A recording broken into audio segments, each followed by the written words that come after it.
Hello guys, another crazy day today out here.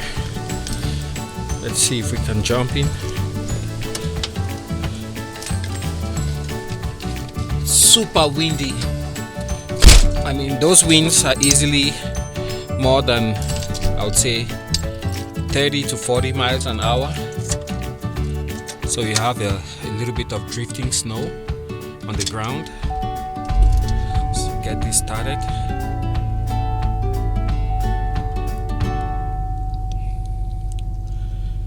Seat belt. Let's see if we can get the seat belt on. So I'm just curious, guys. What do you think about driving a Hummer when gas prices are above an average $4 in the United States? It's just crazy. Incredible times. And I would say very few people could see this coming. It happened really quick, happened so fast, and now lots of people, lots of families are stuck with vehicles, trucks, SUVs, Suburbans, you know, all the fancy ones they just came out with recently, and then with extremely high gas prices. So it's really a sad situation. Hopefully it gets resolved soon. But like mine right now, running 4.9 miles a gallon. Yeah, that's brutal. It's kind of a nice and beautiful day. But the issue we have is not with the exterior temperature per se, but rather with the wind chill coming from the high winds. So it makes it really cold out here. And then to further complicate matters, you have the snow that's drifting. So it's very easy to get stuck.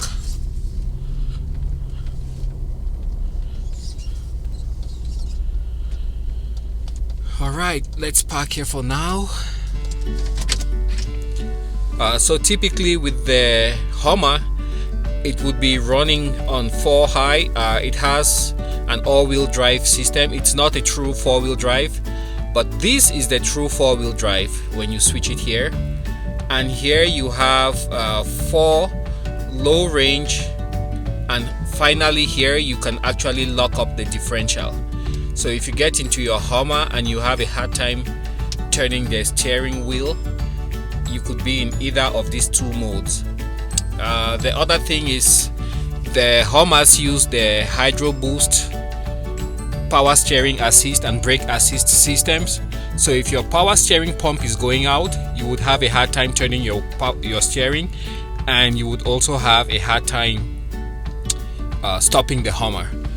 And so always check here first to make sure that you have the 4 high selected for your transmission function, and that should be about it.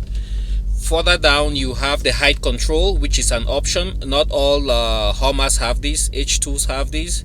Mine is selected right now, so my doors have to be closed and I have to be going, I believe, under 35 miles an hour, and then the light stays on, and I get an extra, I believe, 1 or 2 inches of ride height in the rear. You have the tow haul mode. When you press that, there's that little icon on the dash that changes. I hope you guys saw that right there. And then here you have traction control. I'm not really sure how this works. Maybe I shouldn't have messed with it. But those are the major controls for the Hummer. And then of course here you have the buttons to control the multi-display screen. So you have average 4 miles per gallon. You can set your business trips and personal trips, how long your trips are, The Hummer has about 209,000 miles so far. That's the odometer, personal trip.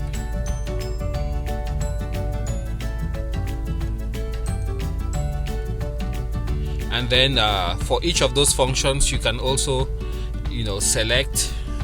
Like right here, depending on the function, you can select and go in and change. Like let's see, if I continue pressing the one that shows the gas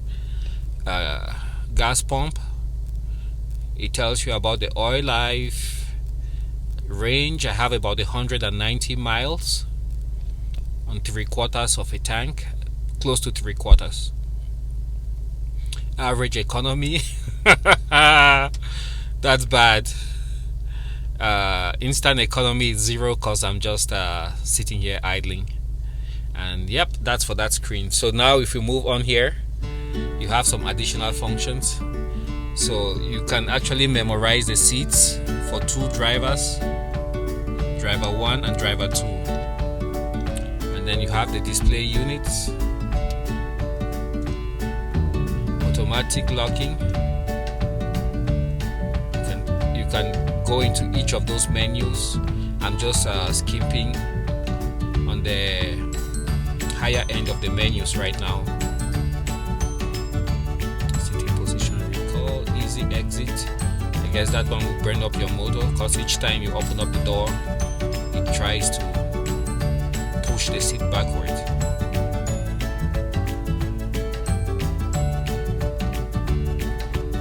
Yeah, so those are some of the functions that you have on the Hummer. Let's jump outside and take a look.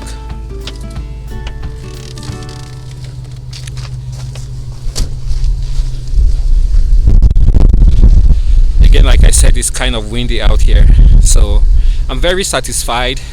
I pressed that ride height so you can see how the back, it went up higher. You can actually see the frame exposed. And then also you can see where you have the ride height sensor.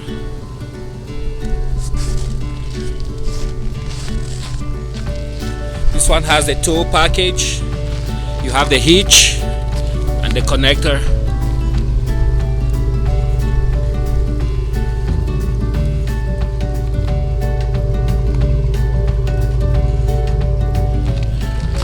And the Hummers, especially the first generation, they are very notable for rust issues. Luckily mine is not so bad. It's only skin deep, so when it warms up I'll be able to clean it out and maybe do some rust protection on the Hummer. But anyways, that's what I wanted to present to you guys, and I'll catch you guys on the next video. Bye for now.